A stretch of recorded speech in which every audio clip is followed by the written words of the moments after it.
ভাইয়া বলল, আমার একটু খিদে পেয়েছে, বাসায় দুধ থাকলে দেও। আমি একটু অসুস্থ বোধ করছি। আমি মজা করে বললাম, ঠিক আছে, খাও। তবে ভাইয়া বলল, আপু, তুমি আমাকে সবসময় ভয় দেখাও। আমি হেসে বললাম, ভয় পেও না, শুধু মজা করছি। আমি বুঝেছিলাম ভাইয়াও আমাকে মন থেকে ভালোবাসতে শুরু করেছে। একদিন সে আমাকে তাদের আখের ক্ষেত দেখাতে নিয়ে যায়। আখের ক্ষেতের মাঝখানে নিয়ে তারপর, আমার নাম প্রিয়া এবং আমি একটি শহরের বাসিন্দা। আমার বয়স 21 বছর, আমি দেখতে অনেক সুন্দর, সবাই বলে। বাইরে বের হলে ছেলেরা আমার দিকে চেয়ে থাকে, মনে হয় আমাকে তারা কিছু বলতে চায়। কিন্তু তাদেরকে আমি পাত্তাও দিতাম না, কারণ আমি মন থেকে একজনকে ভালোবাসি। আমি সবসময় আমার পরিবারের প্রতি যত্নশীল ছিলাম। আমার এক চাচাতো ভাই প্রবীণ, সে আমার চাচার ছেলে। প্রবীণ আমাদের বাড়িতে ছুটি কাটাতে এসেছিল। তাকে আমি অনেক আগে থেকেই ভালোবাসতাম, কিন্তু তাকে বলা হয় নাই।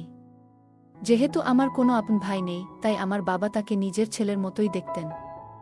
আমি এবং প্রবীণ একসাথে অনেক ভালো সময় কাটিয়েছি। তাকে এইভাবে কাছে পাবো কখনো ভাবি নাই। প্রবীণ 12তম শ্রেণী পাস করেছে এবং ছুটির সময় আমাদের শহরে এসেছিল। আমার বাবা মা প্রবীণকে খুব পছন্দ করতেন এবং আমরা সবাই একসাথে অনেক মজা করতাম। যেদিন প্রবীণ আমাদের বাড়িতে আসে, আমি খুবই আনন্দিত ছিলাম। আমি একটি জিন্স এবং টপ পরেছিলাম, যা আমার সাধারণ পোশাকের মধ্যে অন্যতম। আমাকে অনেক সুন্দর লাগছিল। সে আমাকে দেখে অবাক হয়ে যায়। আমি তাকে পটানোর জন্য এসব করতাম। সে যেন আমার প্রতি আকৃষ্ট হয়। আমরা সেদিন অনেক গল্প করেছি এবং আমাদের মধ্যে বন্ধুত্ব আরও গভীর হয়েছে। আমার গল্পগুলো তোমরা শুনো, কিন্তু সাবস্ক্রাইবই করো না। দয়া করে, গল্পগুলো ভালো লাগলে ভিডিওটি লাইক, শেয়ার এবং চ্যানেলটি সাবস্ক্রাইবই করো প্লিজ। পরের দিন সকালে আমি এবং প্রবীণ একসাথে অনেক গল্প করি। আমি সেদিন একটি সুন্দর সালোয়ার কামিজ পরেছিলাম এবং প্রবীণ মজা করে বলেছিল যে আমাকে নাকি খুব সুন্দর লাগছিল। আমরা দুজনেই একসাথে সারা দিন ঘুরে বেরিয়েছিলাম এবং অনেক আনন্দ করেছি। আর আমি তার সাথে দিন দিন অনেক ফ্রি হতে থাকি, কারণ আমি তাকে অনেক পছন্দ করতাম। আমি তাকে অনেক পার্সোনাল কথা বলতাম।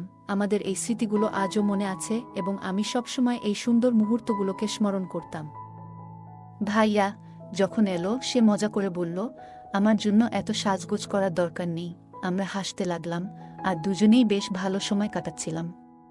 কিছুক্ষণ পরে মা খাবার খেয়ে পাশের আন্টির বাড়িতে গেলেন। আমি লক্ষ্য করলাম ভাইয়া আমার দিকে একটু তাকালো এবং হাসি দিয়ে বলল, তুমি আমাকে এমনভাবে মজা করছো কেন? আমি আবারও হেসে উঠলাম আর বললাম, আমার ভালো লাগে তাই। তোমার সাথে আমি মজা করছি না। আমি তাকে অনেক জ্বালাতাম। কিছুক্ষণ পর আমরা একসাথে বসে চা পান করছিলাম। সে মজা করে বলল, এই দুধ চা আমি খাবো। এই ধরনের মজার কথাবার্তায় আমরা বেশ আনন্দ করছিলাম। ভাইয়া মজা করে বলল, আপু, তুমি বেশ মজার হয়ে গেছ, কিন্তু এমন কথা বলো না। আমি হাসতে হাসতে বললাম, ভাইয়া, তুমি জানো কি, আমাদের চাচা তার চাচিকে বিয়ে করেছেন। এমন সব ছোটখাটো কথা নিয়ে আমাদের মধ্যে মজার আলোচনা চলছিল, যাতে সে বুঝতে পারে আমি কি চাই। কারণ আমি তাকে মন থেকে অনেক ভালোবাসছিলাম। আমি আমার চাচাতো ভাইকে বিয়ে করতে চেয়েছিলাম, তাই আমি তার পিছু সব সময় লেগে থাকতাম। তার ভালোবাসার জন্য আমরা দুজনেই একটু আনন্দ করতে চেয়েছিলাম, কিন্তু সেটার মধ্যে কোনো অসৎ উদ্দেশ্য ছিল না। আমি ভাইয়াকে বোঝানোর চেষ্টা করলাম, কিন্তু তিনি মজা করে বললেন, না আপু, আমি এসব করব না। দুপুরের পর মা ঘরে ফিরে আসেন এবং আমরা সবাই একসাথে পার্কে ঘুরতে যাই। সন্ধ্যায় আমরা বাড়ি ফিরে আসি এবং রাতে আমরা সবাই একসাথে ডিনার করি। রাতের দিকে আমি ভাইয়াকে আমার রুমে ঘুমাতে বললাম, কিন্তু তিনি বললেন, না আপু, এটা ঠিক হবে না। আমি তাকে বোঝানোর চেষ্টা করলাম, কিন্তু ভাইয়া বললেন, আমি তোমাকে খুব পছন্দ করি, কিন্তু আমাদের সম্পর্কটা পরিবারের জন্য খুব গুরুত্বপূর্ণ। আমি বললাম, ঠিক আছে, তোমার যদি কোনো আপত্তি না থাকে তাহলে আমরা শুধু মজাই করব। ভাইয়া হেসে বললেন, না আপু, তুমি ভুল বুঝবে না। আমি তোমাকে খুব সম্মান করি। রাতে আমি তাকে আবার আমার রুমে ডেকে নিয়ে আসলাম। আমরা রাতের দিকে আবার কিছুক্ষণ কথা বললাম।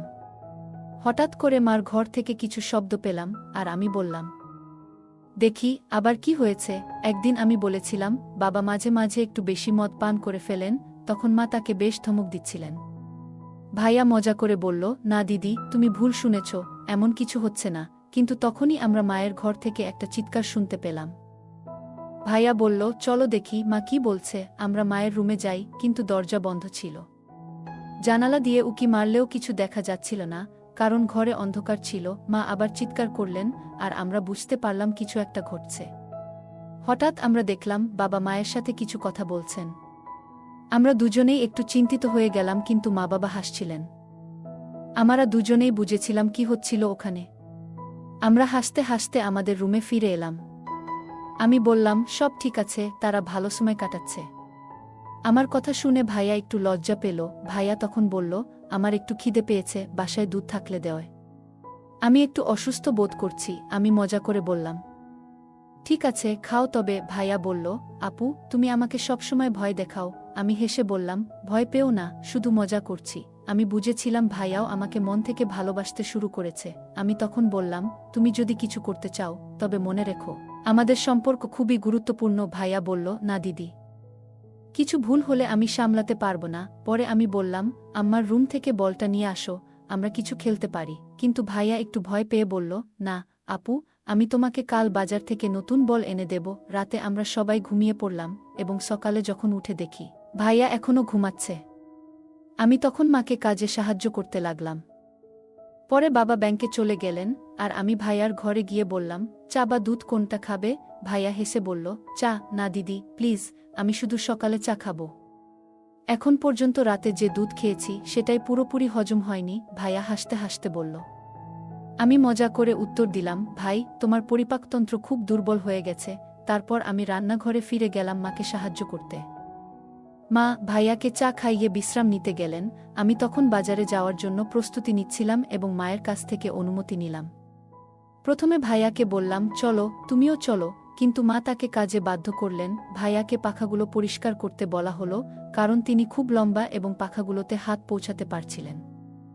আমি তখন বাজারে গেলাম এবং প্রথমেই মায়ের জন্য সেলাই করা স্যুট সংগ্রহ করলাম। এরপর আমি মেডিকেল স্টোরে গেলাম কিছু প্রয়োজনীয় জিনিস কিনতে। সেখানে গিয়ে আমি একটি চকলেট দেখতে পেলাম এবং কিনে ফেললাম, কারণ চকলেটের গন্ধটা বেশ ভালো লেগেছিল।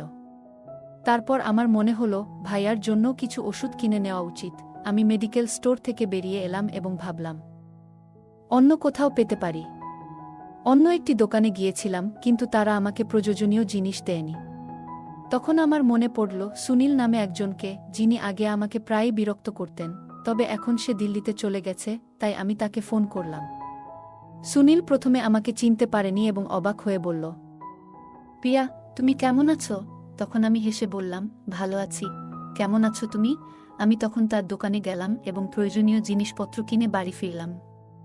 বাড়ি ফিরে দেখি ভাইয়া তার জিনিসপত্র গুছিয়ে বাড়ি যাওয়ার প্রস্তুতি নিচ্ছে।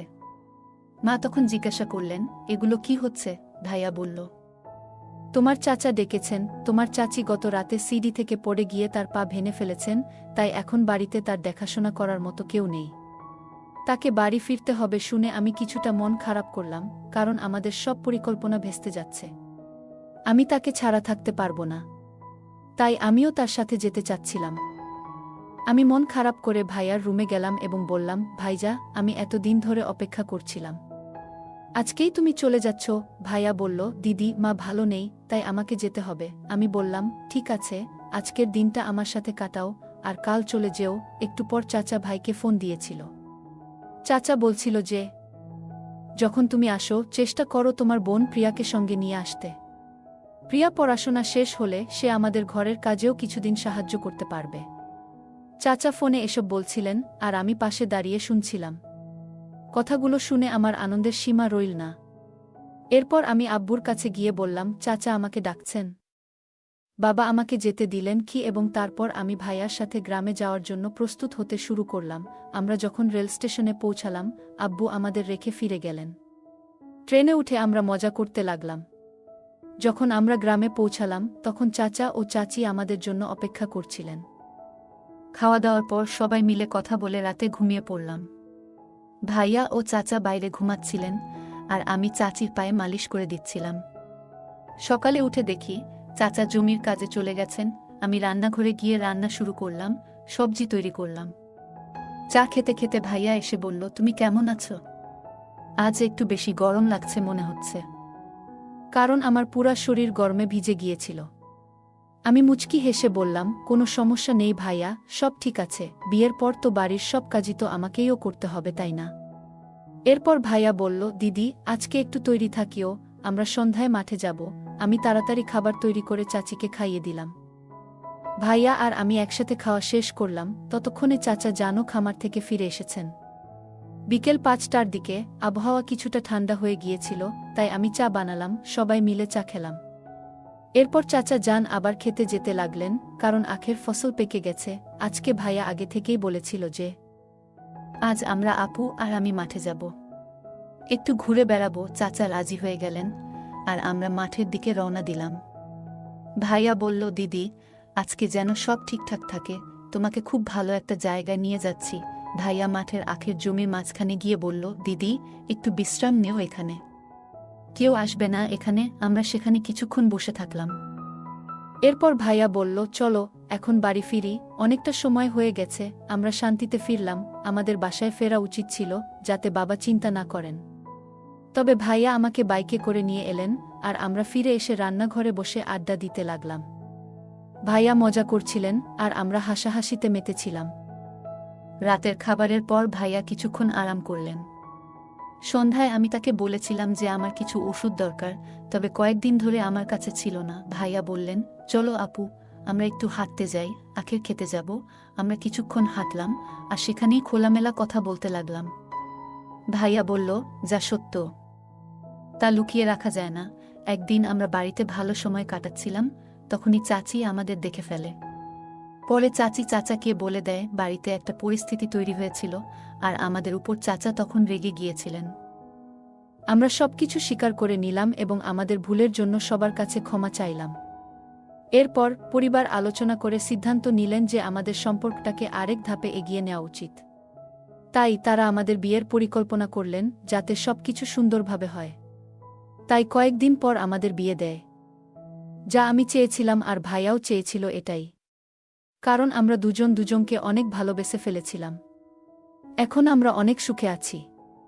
এখন আর কিছু লুকাতে হয় না। গল্পটা কেমন লাগলো জানাতে ভুলবে না। আরও মজার মজার রোমান্টিক গল্প শুনতে চাইলে ভিডিওটি লাইক, শেয়ার এবং চ্যানেলটি সাবস্ক্রাইব করতে এবং বেল আইকনটি ক্লিক করতে ভুলবে না। ধন্যবাদ।